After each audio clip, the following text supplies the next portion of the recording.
semuanya, perkenalkan kami dari kelompok 4. Pada podcast kali ini kami akan membawakan topik penertiban bangunan usaha pariwisata di Bingin Beach, menyeimbangkan penegakan hukum, kepentingan masyarakat, dan pariwisata berkualitas. Saya Ani Putu Dina Mulia Asih dengan NIM akhir 020 di sini berperan sebagai host 1. Saya Idewa Elinda Tri Cahyanti dengan NIM akhir 006 berperan sebagai host 2. Saya Ida Cinta Putri dengan NIM akhir 012 berperan sebagai pelaku usaha. Saya Nima Arya Piliani dengan NIM akhir 018 berperan sebagai perwakilan pemerintah. Saya Dewa Edi Tarila dengan NIM akhir 041 berperan sebagai akademis. Bayangkan Anda memiliki usaha di sebuah kawasan wisata yang telah beroperasi selama bertahun-tahun. Namun, suatu saat pemerintah datang untuk menertibkan usaha tersebut agar kawasan wisata tersebut dapat berkelanjutan. Menurut Anda, siapa yang benar? Nah, pertanyaan itu yang akan menjadi awal sesi diskusi kami pada hari ini. Salah satu contoh nyata di kawasan pariwisata Bingin Beach, Desa Pecatu, Kabupaten Badung. Kasus ini sempat menjadi perhatian publik karena memunculkan berbagai pandangan dari pemerintah, pelaku usaha, dan akademisi. Oleh karena itu, pada podcast kali ini, di sini kami akan membahas dari berbagai perspektif berdasarkan Undang-Undang Nomor 18 Tahun 2025 tentang Kepariwisataan dan Global Code of Ethics for Tourism atau GCET. Sehingga diskusi yang kami lakukan tidak hanya berdasarkan opini, namun juga berdasarkan hukum dan etika. Sebelum masuk ke pembahasan, mari kita tahu dulu apa kronologinya. Berdasarkan hasil pemeriksaan pemerintah Provinsi Bali bersama pemerintah Kabupaten Badung, sebanyak 48 bangunan usaha pariwisata di kawasan Bingin Beach dinyatakan tidak memenuhi ketentuan legalitas karena berada di kawasan yang dilindungi. Bangunan tersebut meliputi villa, homestay, restoran, dan berbagai fasilitas penunjang pariwisata lainnya. Pemerintah kemudian melakukan proses pendataan, klarifikasi, pemberian surat peringatan, hingga memberikan kesempatan kepada pemilik bangunan untuk melakukan pembongkaran secara mandiri. Setelah seluruh tahapan tersebut dilalui, pemerintah melaksanakan penertiban pada Juli 2025. Namun, kebijakan ini memunculkan perbedaan pandangan. Pemerintah menganggap langkah tersebut sebagai bentuk penegakan hukum dan perlindungan kawasan pesisir. Sedangkan, sebagian pelaku usaha menilai kebijakan tersebut memberikan dampak ekonomi yang cukup besar. Baik, saya ingin memulai dari sudut pandang pemerintah. Menurut Anda, mengapa penertiban ini penting untuk dilakukan? Baik, terima kasih. Dari perspektif pemerintah, penertiban ini bukan dilakukan untuk mematikan usaha masyarakat, melainkan untuk memastikan bahwa penyelenggaraan kepariwisataan berjalan sesuai ketentuan hukum. Dalam pasal 28 huruf C, Undang-Undang Nomor 18 Tahun 2025, pemerintah memiliki kewenangan untuk mengatur, membina, dan mengembangkan kepariwisataan secara nasional. Selain itu, pasal 28 huruf E juga memberikan kewenangan kepada pemerintah untuk mengawasi dan mengevaluasi penyelenggaraan kepariwisataan. Artinya, ketika ditemukan bangunan yang tidak sesuai dengan ketentuan pemanfaatan maupun legalitas yang berlaku, pemerintah memiliki tanggung jawab untuk mengambil tindakan sesuai prosedur hukum. Jadi, sebenarnya tujuan utamanya bukan untuk sekedar melakukan pembongkaran. Betul, bahkan pasal 30B menegaskan bahwa pemerintah bertanggung jawab memastikan penyelenggaraan kepariwisataan berjalan sesuai tujuan dan prinsip yang ditetapkan dalam undang-undang. Oleh karena itu, penertiban ini dipandang sebagai upaya menjaga kepastian hukum, melindungi kawasan pesisir, dan mendukung pembangunan pariwisata yang lebih tertib, serta berkelanjutan, bukan sekedar menertibkan bangunan. Terima kasih atas penjelasannya. Namun, tentu setiap kebijakan juga memiliki dampak terhadap masyarakat. Terima kasih atas waktunya. Pertama, kami sangat memahami bahwa pemerintah memiliki kewenangan untuk menegakkan hukum dan juga menjaga kawasan wisata. Kami juga tidak menolak adanya penertiban di sekitar kawasan wisata. Namun, dari sudut pandang pelaku usaha, kami berharap proses penertiban juga mempertimbangkan kondisi sosial ekonomi yang telah menggantungkan ekonominya pada kawasan Bingin Beach selama bertahun-tahun.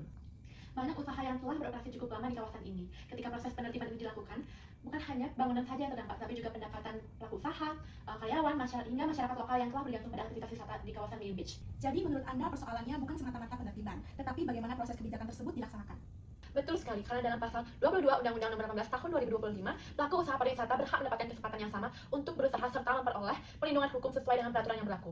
Karena itu, kami berharap setiap kebijakan penertiban tetap disertai kepastian hukum, ruang untuk berdialog, dan juga solusi yang adil bagi pelaku usaha yang terdampak. Dengan begitu, hukum tetap ditegakkan, tetapi keberlangsungan usaha masyarakat juga terlindungi.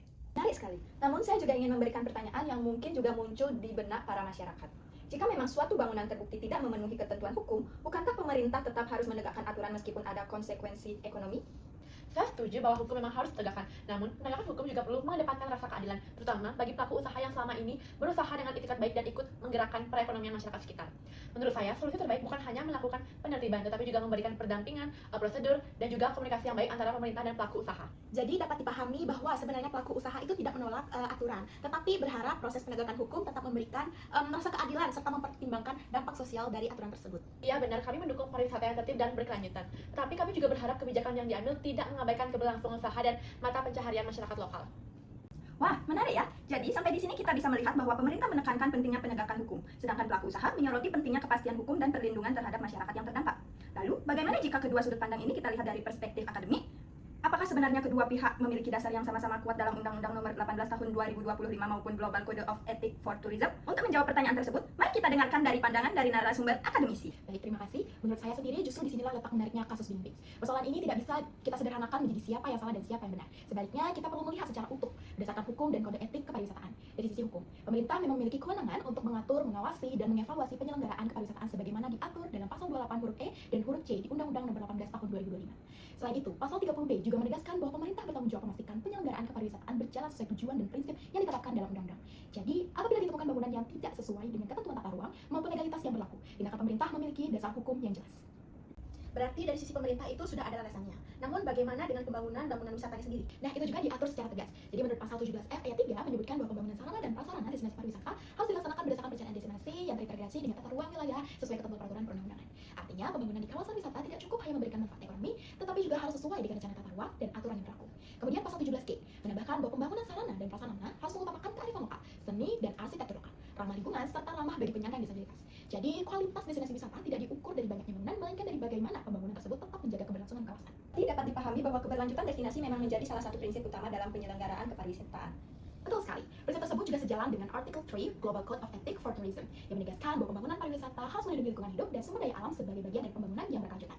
Dalam konteks Bin Biggs, perlindungan kawasan pesisir bukan hanya menjadi kepentingan pemerintah, tetapi juga merupakan bentuk tanggung jawab untuk menjaga destinasi agar tetap dapat dinikmati oleh generasi berikutnya. Namun, jika hanya berfokus pada lingkungan, bukankah ada risiko yang mengabaikan masyarakat yang selama ini menggantungkan hidupnya pada sektor pariwisata? Nah, disinilah pentingnya melihat kode etik secara menyeluruh. Artikel 5 GCET menegaskan bahwa masyarakat lokal harus memperoleh manfaat ekonomi, sosial, dan budaya secara adil dari kegiatan pariwisata. Dengan kata lain, pembangunan pariwisata yang baik tidak hanya melindungi lingkungan, tetapi juga harus memperhatikan kesejahteraan masyarakat yang tinggal di sekitar destinasi. Oleh karena itu, kebijakan penertiban sebaiknya tidak berhenti pada pembongkaran bangunan, melainkan juga diikuti dengan langkah-langkah yang mampu meminimalkan dampak sosial dan ekonomi bagi masyarakat lokal. Jadi menurut Anda, baik pemerintah maupun pelaku usaha sebenarnya memiliki kepentingan yang sama, yaitu menjaga keberlanjutan pariwisata. Hanya saja pendekatan yang digunakan berbeda. Saya setuju, pemerintah berupaya menjaga kepastian hukum dan kelestarian kawasan. Di sisi lain, pelaku usaha berharap adanya kepastian hukum, perlindungan terhadap hak-hak mereka dan keberlangsungan mata pencaharian masyarakat. Karena itu, menurut saya penyelesaian kasus seperti Bin Biggs tidak cukup hanya mengadakan pendekatan hukum, tetapi juga memerlukan dialog, transparansi dan kolaborasi antar pemangku kepentingan agar tujuan pembangunan pariwisata yang berkualitas benar-benar dapat tercapai. Baik, terima kasih atas penjelasannya yang sangat menarik. Dari diskusi tadi, kita melihat bahwa persoalan Bin Biggs ini bukan hanya mengenai pembongkaran bangunan, tetapi juga menyangkut penegakan hukum, perlindungan lingkungan, keberlangsungan usaha, dan kesejahteraan masyarakat. Sebelum kita mengakhiri podcast ini, saya ingin meminta para narasumber untuk memberikan solusi. Apakah langkah yang terbaik agar kasus seperti ini tidak terjadi lagi di masa yang akan mendatang? Baik, terima kasih. Menurut saya, langkah pertama yang perlu dilakukan adalah memperkuat pengawasan sejak tahap perencanaan pembangunan. Pemerintah tidak cukup hanya melakukan penertiban ketika pelanggaran sudah terjadi, tetapi juga harus memastikan setiap pembangunan di kawasan wisata yang telah sesuai dengan tata ruang dan ketentuan hukum sejak awal. Selain itu, koordinasi antara pemerintah pusat, pemerintah daerah, dan pengelola destinasi perlu diperkuat agar proses pengawasan berjalan lebih efektif. Dengan demikian, kewenangan pemerintah sebagaimana diatur dalam pasal 28 serta tanggung jawab pemerintah dalam pasal 30B dapat dilakukan secara optimal. Jadi yang ditekankan adalah pencegahan, bukan hanya penindakan setelah masalah muncul. Betul, penegakan hukum akan jauh lebih efektif apabila diiringi dengan pembinaan, sosialisasi, dan pengawasan yang berkelanjutan. Dari sisi pelaku usaha, kami berharap adanya komunikasi yang lebih terbuka antara pemerintah dengan pelaku usaha sebelum kebijakan besar diterapkan. Kami menyadari bahwa setiap pelaku usaha memiliki kewajiban mematuhi peraturan yang berlaku. Namun, di sisi lain, kami juga berharap hak pelaku usaha sebagaimana diatur dalam pasal 22 tetap diperhatikan melalui kepastian hukum, pendampingan, dan kesempatan untuk menyesuaikan usaha dengan ketentuan yang berlaku, apabila masih memungkinkan. Dengan pendekatan seperti itu, penegakan hukum tetap berjalan tanpa mengabaikan dampak sosial dan ekonomi yang dirasakan masyarakat. Jadi menurut Anda, komunikasi menjadi salah satu kunci penyelesaian. Betul sekali, karena ketika pemerintah dan pelaku usaha memiliki tujuan yang sama untuk membangun pariwisata yang lebih baik, maka dialog akan menjadi solusi yang jauh lebih konstruktif dibandingkan munculnya konflik. Di sini saya melihat solusi kasus Bin Biggs harus menggabungkan pendekatan hukum dan etika. Dari sisi hukum, pembangunan destinasi harus tetap mengacu pada pasal 17F ayat 3 mengenai kesesuaian dengan tata ruang wilayah dan pasal 17G yang menekankan pembangunan yang ramah lingkungan serta mengutamakan kearifan lokal. Sementara itu, dari sisi etika, Artikel 3 Global Code of Ethics for Tourism mengingatkan bahwa pembangunan pariwisata harus menjaga lingkungan hidup sebagai bagian dari pembangunan berkelanjutan. Di sisi lain, Artikel 5 GCET juga menegaskan bahwa masyarakat lokal harus memperoleh manfaat yang adil dari kegiatan pariwisata. Artinya, pembangunan destinasi yang berkualitas tidak cukup hanya taat hukum, tetapi juga harus memberikan manfaat yang seimbang, tapi juga bagi lingkungan, pelaku usaha, masyarakat lokal, dan wisatawan. Jadi dapat disimpulkan bahwa hukum memberikan kepastian, sedangkan etika memastikan kebijakan tersebut tetap berkeadilan. Keduanya tidak saling bertentangan, tetapi justru saling melengkapi dalam mewujudkan penyelenggaraan kepariwisataan yang berkualitas dan berkelanjutan.